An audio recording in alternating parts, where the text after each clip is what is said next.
Hello everyone. आज हम बात करेंगे डिफरेंट टाइप के जो टेम्परेचर स्केल्स हैं उनके बारे में और इवेपोरेशन के बारे में, किन फैक्टर्स पे इवेपोरेशन डिपेंड करता है और कि क्या क्या एप्लीकेशंस हैं।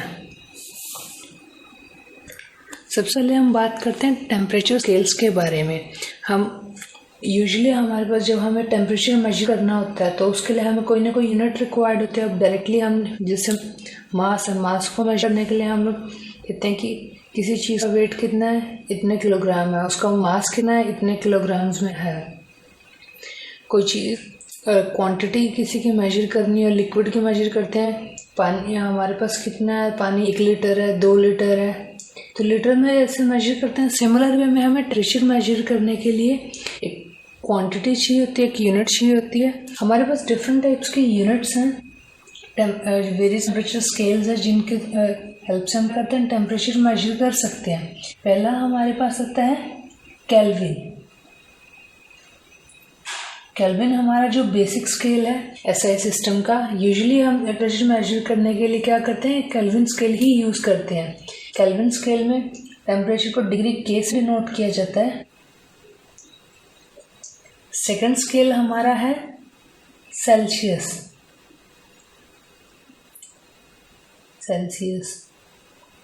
इसे हम डिग्री सी से डिनोट करते हैं।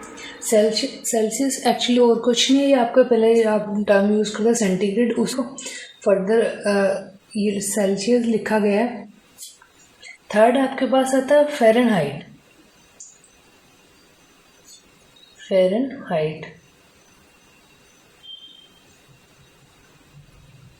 यूजुअली हमने इन 3 स्केल के बारे में ही सुना है। इसके अलावा आपके पास और भी स्केल्स होते हैं, रैंकिन स्केल, ड्यूमर स्केल। और वो स्केल इतने वाइड लेवल पे यूज़ नहीं किए जाते, ज़्यादातर आपके यही स्केल यूज़ किए जाते हैं। फ़ारेनहाइट में हम टेम्परेचर डिनोट करते हैं डिग्री एफ से। अब क्या इन तीनों में टेम्परेचर मेजर करने का मेथड सेम है? इन तीनों में डिफरेंस क्या है? जो आपका सबसे पहले हमने केल्विन की बात की, अब हमारे पास में ये चीज़ डिग्री सेल्सियस में हमें बताया कि वाटर का फ्रीजिंग पॉइंट क्या है, बॉइलिंग पॉइंट क्या है। वाटर का फ्रीजिंग पॉइंट क्या है आपका 0 डिग्री।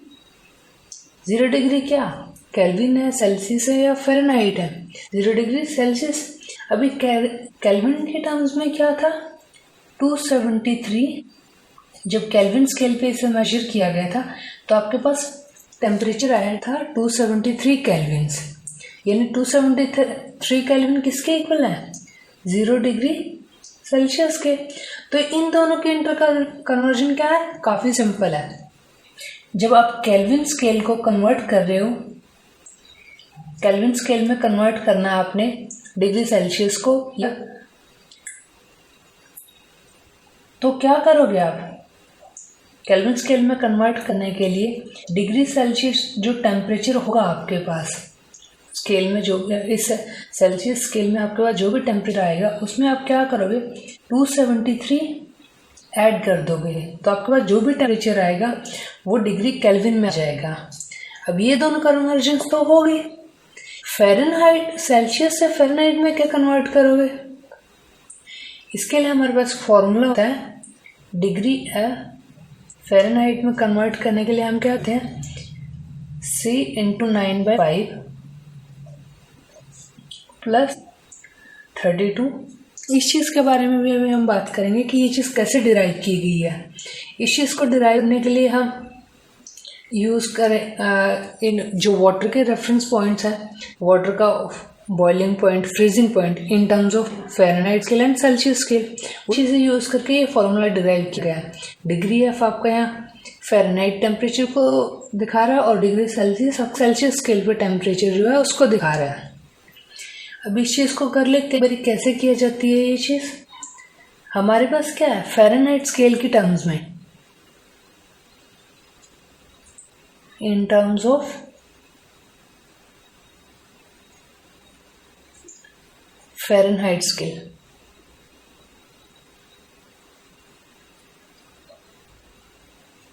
ये आपको दोनों स्केल्स के टर्म में है। डिग्री वाटर की जो फ्रीजिंग पॉइंट है और बॉइलिंग पॉइंट है दोनों ही हमें चाहिए होंगे फ़ारेनहाइट स्केल पे हमारे पास वाटर का जो फ्रीजिंग पॉइंट है, क्योंकि इन स्केल्स को डिराइव किया गया था वाटर के फ्रीजिंग पॉइंट, बॉइलिंग पॉइंट को रेफरेंस रख के। तो हम यहाँ पे वाटर का ही कंसिडर करेंगे। तो वाटर का बॉइलिंग पॉइंट क्या है और फ्रीजिंग पॉइंट क्या है in terms of Fahrenheit scale. Freezing point Celsius के टर्म्स में 0 डिग्री है, पर फ़ारेनहाइट स्केल वो क्या आता है आपका 32 डिग्री फ़ारेनहाइट। और यहाँ पे आपका ये आता है 212 degree Fahrenheit.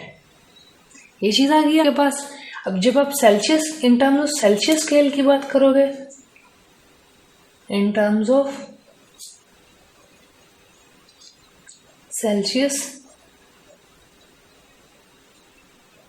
Scale, Celsius scale के टर्म्स में हमारे पास क्या आता है, बॉइलिंग पॉइंट कितना है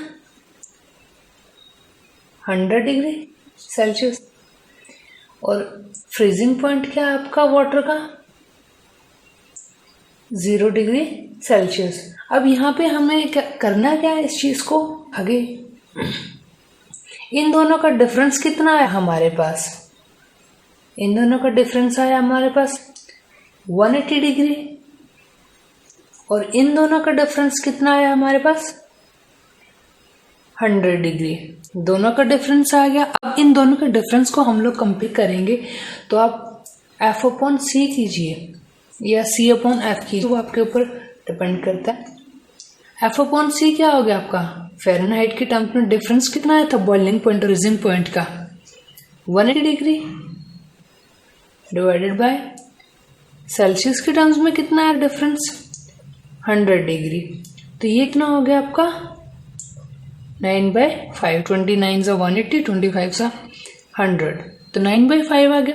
या फिर आप इस चीज को लिखते और C/F कितना आ गया आपका 5/9। अब इन्होंने हम या तो ये चीज ले लें या फिर ये कंसीडर कर ले, आप किसी भी तरीके से कर सकते हो। अब F, हमें F की वैल्यू चाहिए तो F/C ले लेते हैं हम यहाँ सिंपली, क्योंकि दोनों में जैसे भी आप कैलकुलेट करोगे टर्म सेम आएगी। F/C क्या होगा 9/5। तो ये कैसे हो जाएगा आपका, सिंप्लीफाई करने पे F कितना आएगा C × 9/5, ये चीज तो आ गई।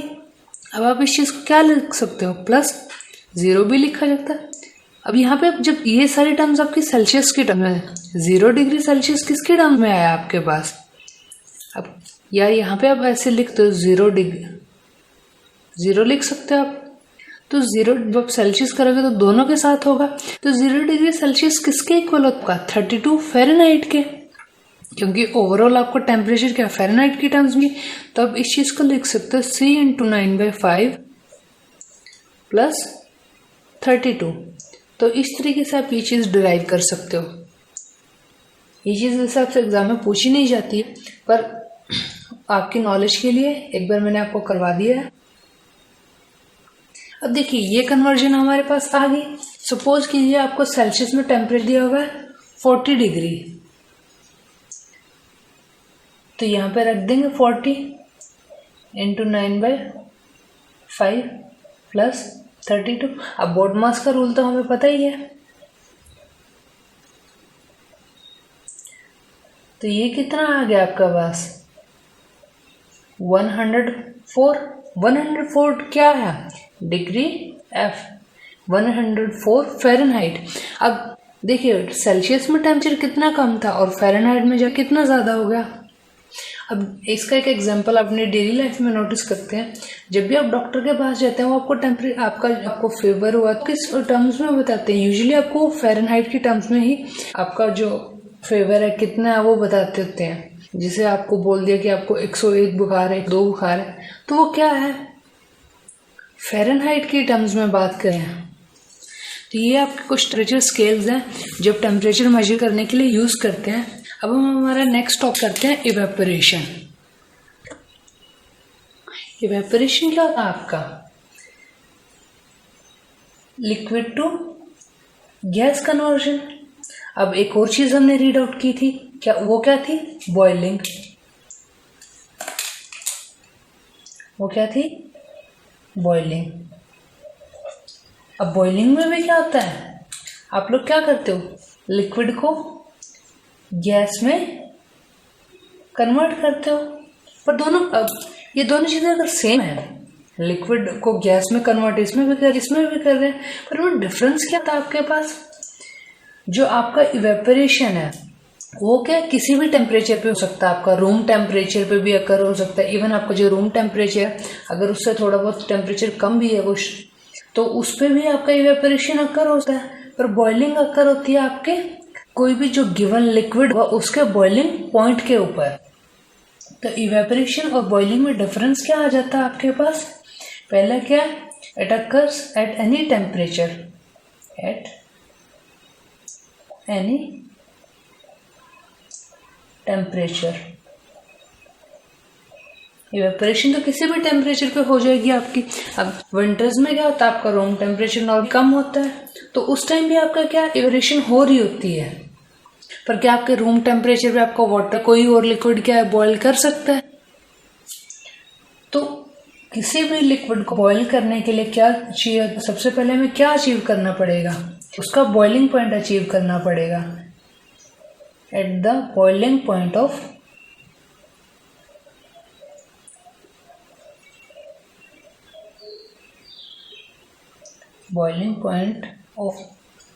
द गिवन लिक्विड, जो भी आपके पास लिक्विड दिया होगा उसका जो बॉइलिंग पॉइंट है उसके ऊपर कोई चीज़ क्या, कोई भी लिक्विड क्या होगा बॉयल करना स्टार्ट करेगा। और ये चीज़ हम पढ़ चुके हैं कि बॉइलिंग पॉइंट, हर एक लिक्विड के लिए बॉइलिंग पॉइंट क्या डिफरेंट होता है। सेकेंडली आपके पास क्या आता है,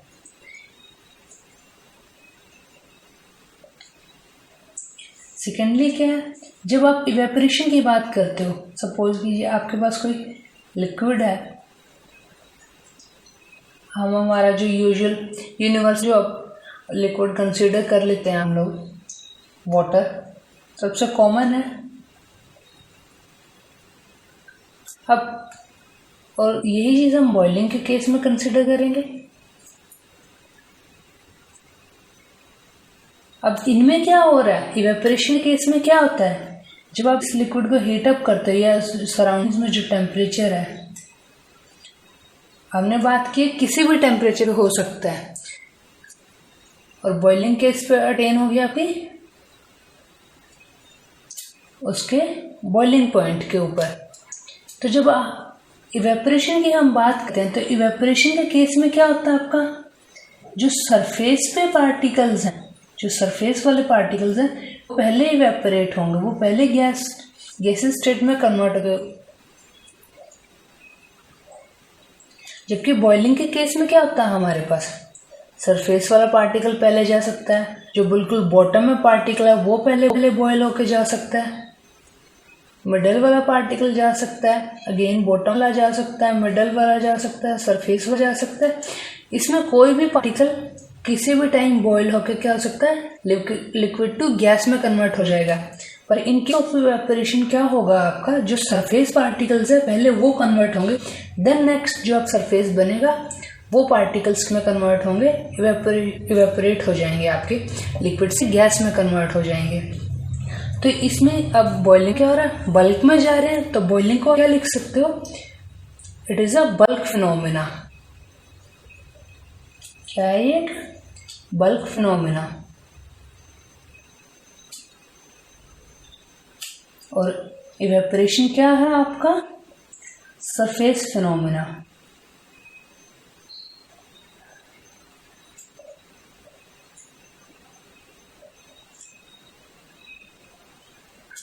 अब इवेपोरेशन की वजह क्या है, कूलिंग होती है।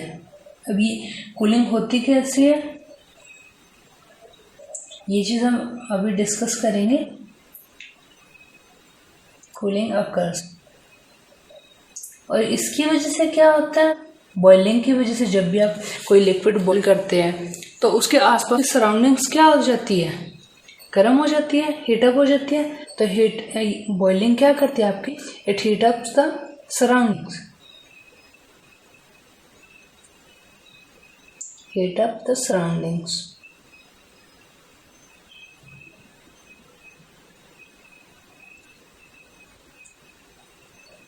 तो ये दोनों चीज़ें सेम होते हुए भी डिफरेंट किस तरीके से है? इवेपोरेशन क्या है, किसी भी टेम्परेचर पे हो सकता है, पर बॉइलिंग किस टेम्परेचर पे होगी, वो किसी भी गिवन लिक्विड के बॉइलिंग पॉइंट पे होगी।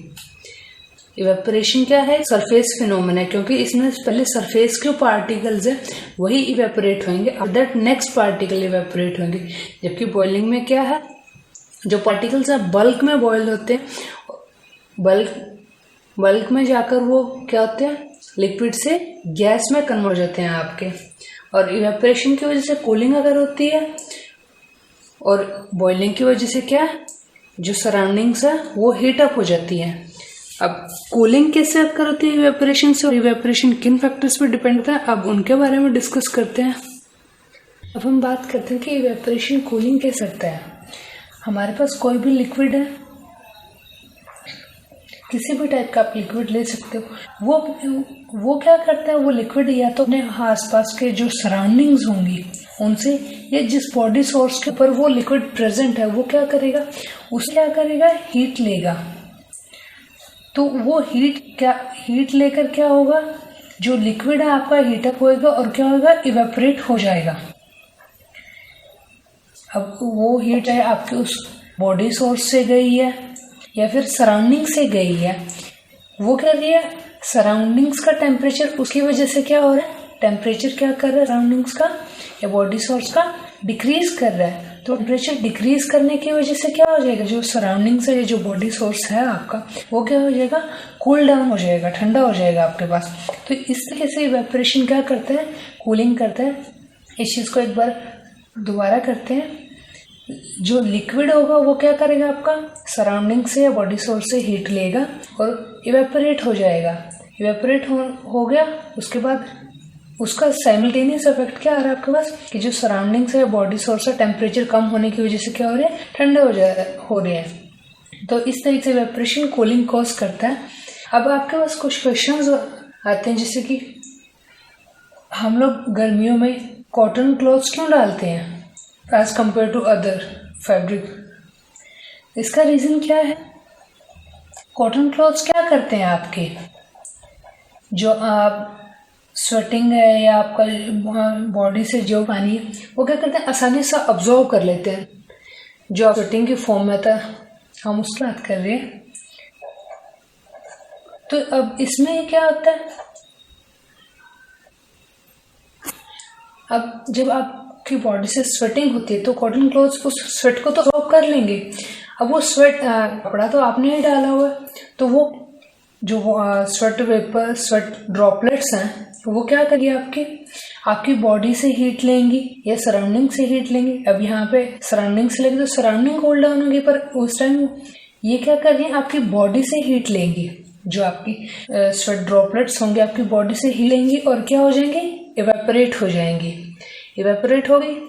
अब हीट कहाँ से गई है, हीट गई कहाँ से है, आपकी बॉडी से चली गई। तो आपकी बॉडी का टेम्परेचर क्या होगा, ऑटोमेटिकली डिक्रीज करेगा, कम हो जाएगा। तो उससे क्या होगा, आपको क्या होगा, ठंडक महसूस होगी। यही जो कि आप गर्मियों में ज़्यादातर कॉटन क्लॉथ्स पहनना प्रेफर करते हैं। सेकंड, आपके पास एक एग्जांपल आता है इवेपोरेशन की इवेपोरेशन कूलिंग कैसे करता है, अर्थन पॉट। अर्थन पॉट में क्या होता है, जब मिट्टी का मटका अगर आप उसमें पानी रखते हैं तो एज कम्पेयर टू किसी और बर्तन के जल्दी ठंडा होता है और काफ़ी टाइम तक ठंडा रहता है।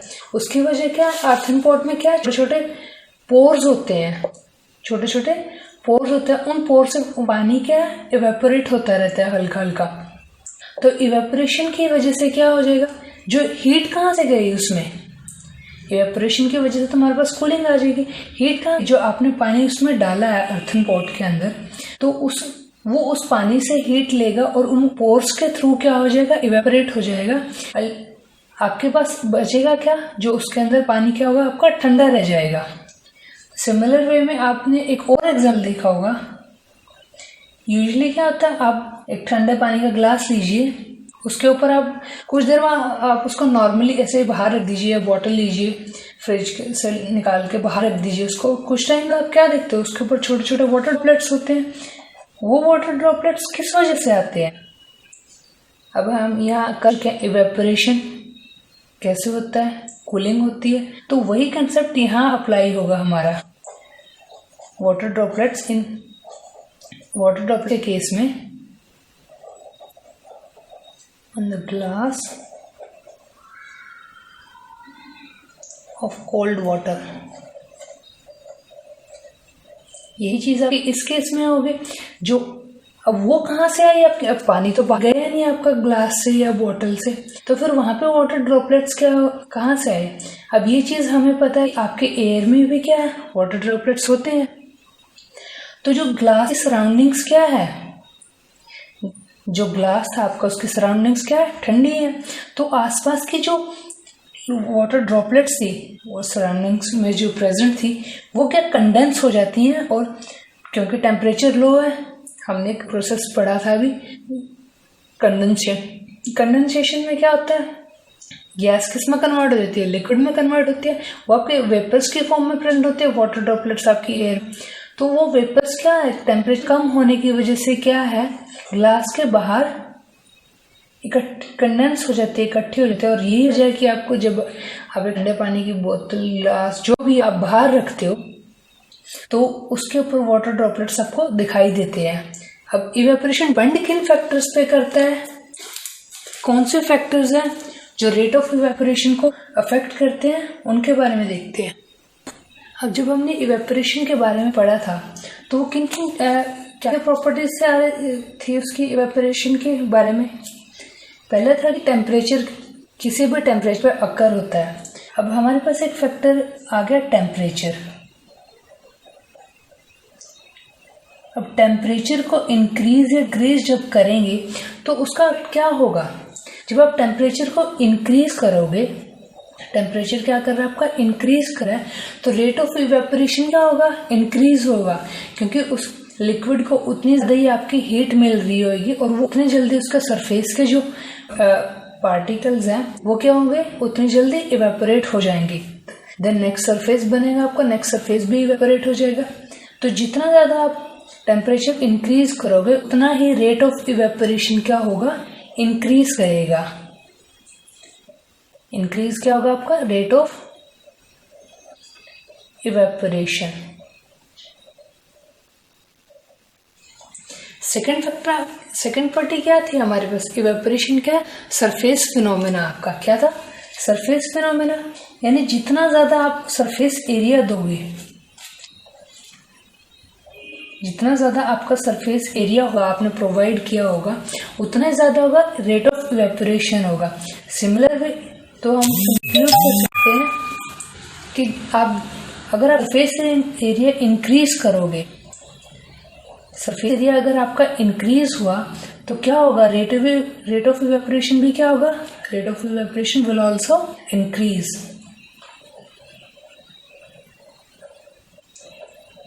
अब देखिए, एक आपके पास इस तरीके का कोई बीकर है, उसमें आपने लिक्विड लिया, सपोज कर लीजिए वाटर ही लिया है।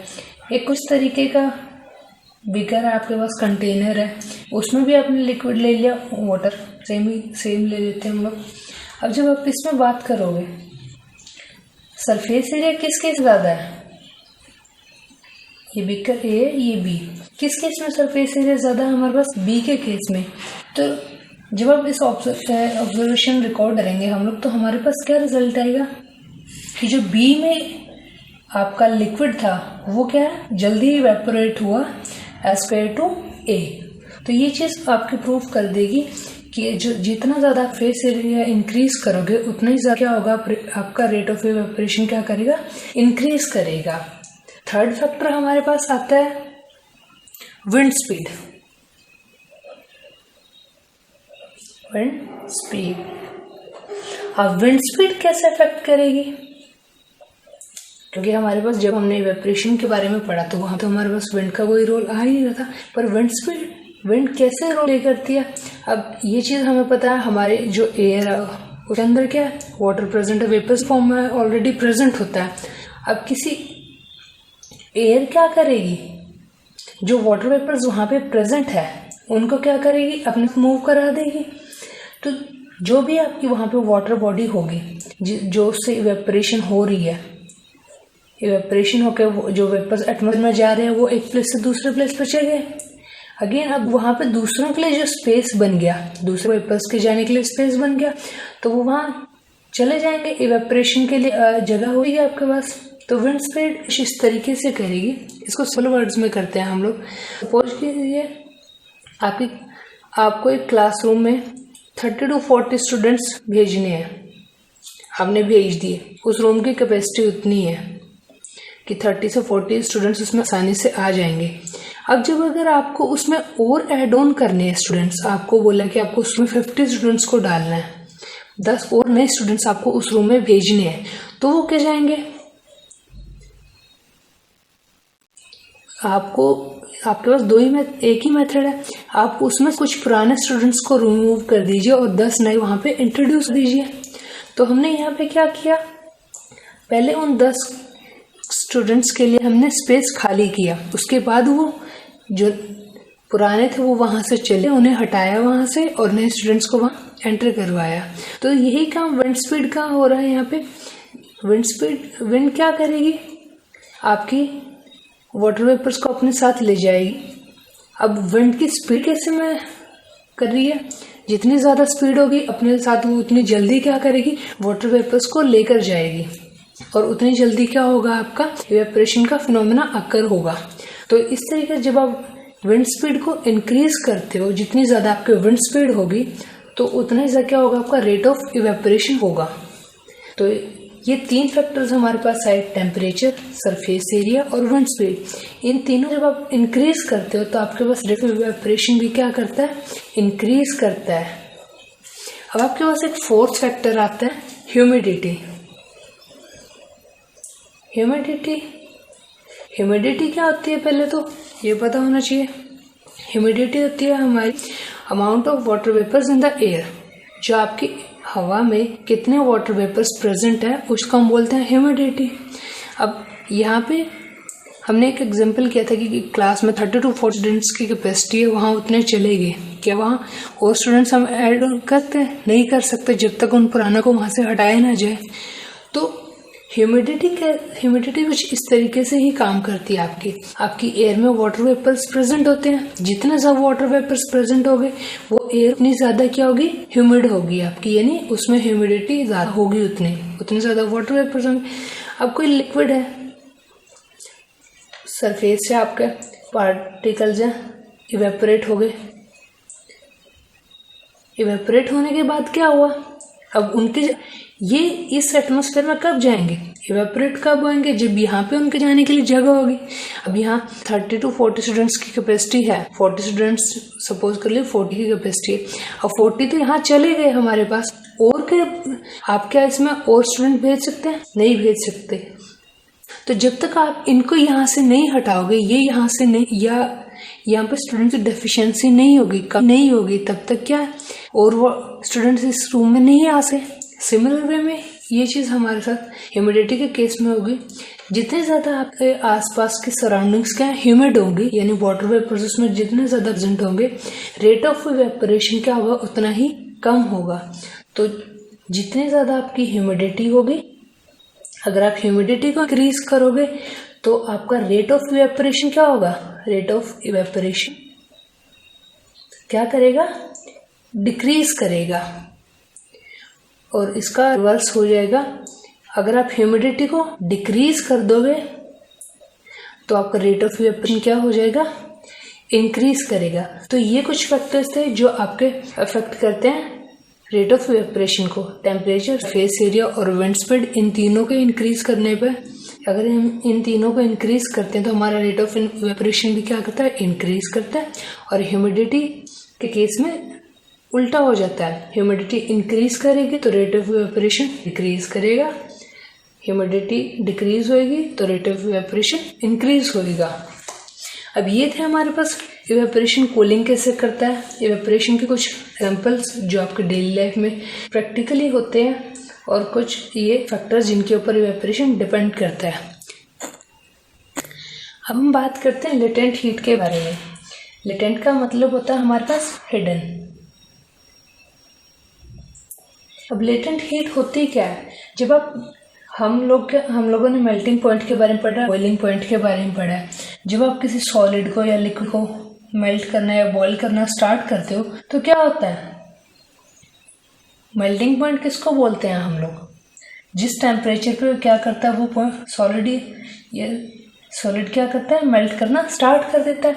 अब जब हम बात कर रहे हैं लेटेंट हीट की, अब देखिए यहाँ पे हम लोग क्या कर रहे हैं, एक बीकर लिया, उसके अंदर हमने कोई भी सॉलिड लिया, आप उसको हीट प्रोवाइड कर रहे हो। थर्मोमीटर से हम टेम्परेचर नोट डाउन करेंगे उसका कि थर्मोमीटर से टेम्परेचर कितना आ रहा है। जिस पॉइंट टेम्परेचर पे उसने मेल्ट करना स्टार्ट करेगा that is it's melting point, वो उसका हो जाएगा मेल्टिंग पॉइंट। सपोज कीजिए आपका मेल्टिंग पॉइंट आ गया आपके पास 50 डिग्री सेल्सियस, 50 डिग्री आ गया। अब आफ्टर दैट जब उसको फर्दर हीट करोगे थर्मोमीटर में रीडिंग्स में क्या चेंजेस आएंगे?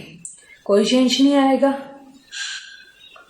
होना क्या चाहिए था कि जैसे जैसे टेम्परेचर इंक्रीज कर रहे हो थर्मोमीटर में क्या होना चाहिए था, टेम्परेचर भी इंक्रीज का शो होना चाहिए था, पर ऐसा क्यों नहीं हो रहा? वो जो आपकी हीट है वो गई कहाँ कंज्यूम हुई? अब इसका क्या कंसेप्ट है आपके सॉलिड में पार्टिकल्स क्या काफी पास होते हैं, इनके बीच फोर्स ऑफ अट्रैक्शन होती है। अब सॉलिड को कंप्लीटली लिक्विड में कन्वर्ट करने के लिए क्या चाहिए होगा, इस फोर्स ऑफ अट्रैक्शन को हमें कम करना होगा। तो वो जो हीट है वो क्या करती है, जो इन पार्टिकल्स की में काइनेटिक एनर्जी क्या करती है, प्रोड्यूस करती है। काइनेटिक एनर्जी प्रोड्यूस होने की वजह से क्या हो जाएगा, जो फोर्स जितनी ज़्यादा आप हीट सप्लाई करते जाओगे उतनी ज़्यादा आपकी काइनेटिक एनर्जी क्या होगी, बढ़ती जाएगी। और एक पॉइंट ऐसा आता है जब आपकी kinetic energy in forces of इस फोर्स ऑफ अट्रैक्शन से इतनी ज़्यादा जाती है कि पार्टिकल्स क्या दूर दूर बिखर जाते हैं, दूर दूर चल जाते हैं। तो वो हीट कहाँ यूज हो रही है, इन पार्टिकल्स को एनर्जी प्रोवाइड करती है कि वो कंप्लीटली मेल्ट हो जाए आपका। तो सारी हीट यहाँ यूज हो जाती है। जब ये सॉलिड कंप्लीटली मेल्ट हो जाएगा उसके बाद अगर आप हीट सप्लाई कर रहे हो देन आपका थर्मोमीटर क्या करेगा, टेम्परेचर में इंक्रीमेंट शो करेगा। पर जब तक सॉलिड कंप्लीटली मेल्ट नहीं होगा वो क्या करेगा, वो रीडिंग उतनी ही शो करेगा आपकी।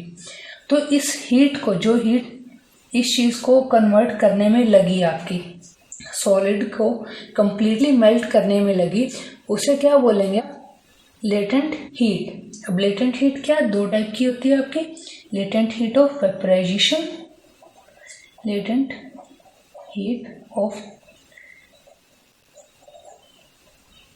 वेपराइजेशन, और सेकंड आपकी है latent heat of fusion, latent heat of fusion. Fusion क्या था, सॉलिड से लिक्विड में कन्वर्जन, और वेपराइजेशन आपका लिक्विड से गैस में कन्वर्जन। अब हमने यहाँ पे क्या कोई अमाउंट डिफाइन नहीं की थी कि कितना अमाउंट आपने सॉलिड का लिया या लिक्विड का लिया। तब लेटेंट हीट को आप वेपराइजेशन को आप कैसे डिफाइन करोगे, ये हम टर्म्स करते हैं इन टर्म्स ऑफ, आप लिक्विड ले लिया या सॉलिड लिया 1 kg, 1 kg के रेफरेंस में हम लोग इसे यूज करते हैं। अब लेटेंट हीट ऑफ वेपराइजेशन को कैसे डिफाइन करोगे, the amount of heat required to convert 1 kilogram of solid completely into liquid. क्या है आपके पास, 1 kilogram of solid, sorry vaporisation की बात कर रहे हैं, तो 1 kilogram of liquid into gas. अब जो आपका 1 kg ऑफ लिक्विड आपने लिया कंप्लीटली किस में कन्वर्ट हो जाएगा, गैस में, पार्शियली नहीं कंप्लीटली। सिमिलर वे में आपका क्या होगा, लेटेंट हीट ऑफ फ्यूजन हमारा था सॉलिड टू लिक्विड, तो इसमें क्या होता है, the amount of heat required to convert 1 kilogram of solid complete into gas, वो कंप्लीटली इनटू लिक्विड। वो क्या कर रहा है, कंप्लीटली को कन्वर्ट हो जाने के बाद, यानी जो हीट, अब टेम्परेचर यहाँ मान लीजिए 50 डिग्री है, कुछ टाइम बाद जब आप सॉलिड कंप्लीटली मेल्ट हो गया रीडिंग आपकी है 60 डिग्री सेल्सियस। तो इस इन बिटवीन जो हीट आपकी कंज्यूम हुई है वो हीट होगी आपकी लेटेंट हीट। तो ये था आपका लेटेंट हीट का कंसेप्ट। हमारे नेक्स्ट वीडियो में हम लोग बात करेंगे जो आपके चैप्टर 1 की एनसीईआरटी रिलेटेड जो भी प्रॉब्लम्स है उनके सॉल्यूशंस के रिगार्डिंग। Thank you.